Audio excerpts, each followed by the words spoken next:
Mjadala kuhusu jinsi ya kukabiliana na maradhi ya saratani umechacha nchini, hasa baada ya vifo vya watu mashuhuri. Naam, Rais Uhuru Kenyatta amesema kwamba itakuwa vyema Wakenya kurejea mitindo ya kale, hasa lishe. Gavana wa Nairobi Mike Sonko alizungumza swala la uchafuzi wa mto Nairobi kama mojawapo ya chanzo cha ongezeko la saratani nchini, hasa jijini Nairobi. Na kila mtu anapokanganywa na masala ya nini hasa ndio chanzo cha saratani na ni vipi ugonjwa huo waweza kukabiliwa. Leo tunauliza iwapo unajua kwamba hewa ambayo baadhi ya wakazi wa Nairobi huvuta huenda ikawa na sumu zinazosemekana kusababisha maradhi ya saratani. Noksikoli amekuwa katika mtaa iliyo na hewa chafu zaidi jijini Nairobi na ametuandalia makala maalum ya The Choking City mwendo wa saa 3, lakini kwa sasa tupate kionjo tu.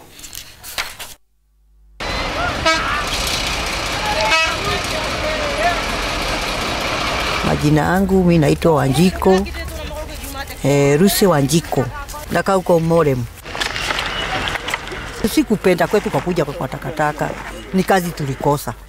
Na kukuja hapa kwa takataka, hivyo nisilale nje na nisifungiwe nyumba. Nikaona mzuri watoto wanafaa waende shule. Hapa iko mtoto amemaliza form 4 ako hapa.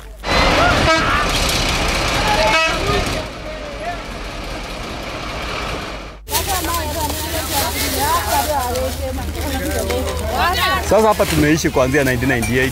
Tumezaliwa hapa Dandora phase 4. Tukapata damu site ikiwa pale. Tukajihusisha tukiwa vijana wadogo. Tegemea bidii yako. Unaweza kuja mapema kutoka na shilingi zako 500. Unaweza kuja ile saa yenye mwenyewe unataka. Unaweza kuja saa 4, saa 5 ukitaka kukataa unakataa. Unakaa mtaani ufanye shughuli nyingine yenye inakupendeza. Lakini wanga tunaona ni heri lazima tukuje hapa tufanye shughuli yetu ya kazi ya kawaida. Hapa Nairobi huwezi asitegemea mashamba. Lazima uwe na pesa ndio kule.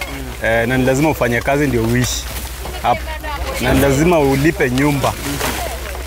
Na kama huwezi lipa nyumba basi unaona mtu atakuamuiza aibe auliwe.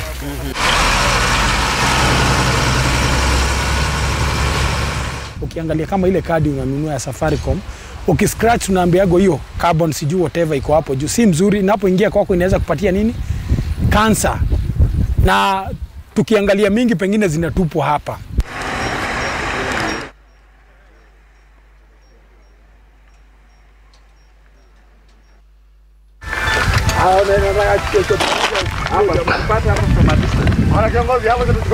The issue of open burning is worse than leaving waste, in mountains. Because when you burn waste, especially waste that is mixed, it has plastics, it has sometimes medical waste because we don't know how this is managed. It's not necessarily managed the way it should be. Then we are saying we are releasing, emissions that are not even acceptable. Our bodies can't take them.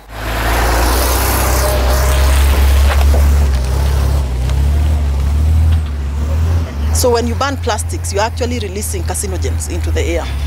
We may not have the study about how many people have cancer and so on from that situation, but since this is doesn't come in overnight, so you cannot necessarily say I got sick and I got cancer from this. But the environment itself is actually, carcinogenic. So PM10 here is at 361.8 micrograms per cubic meter. This is too much. This is very, very high. This is extremely high. And PM2.5 at 207.5 micrograms per cubic meter. This is extremely high. Hiyo ni mingi, my friend.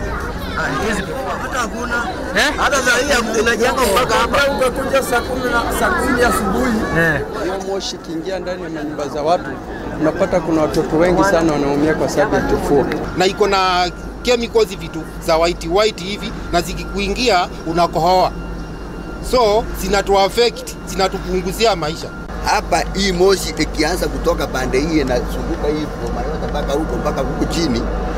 Sasa inakaba hapa kama ile ukungu ya asubuhi. If iron sheets themselves are reacting to emissions, that can tell you how our bodies are also reacting. Probably ours is slower, and because it cannot be visibly seen, we assume that we are actually getting by.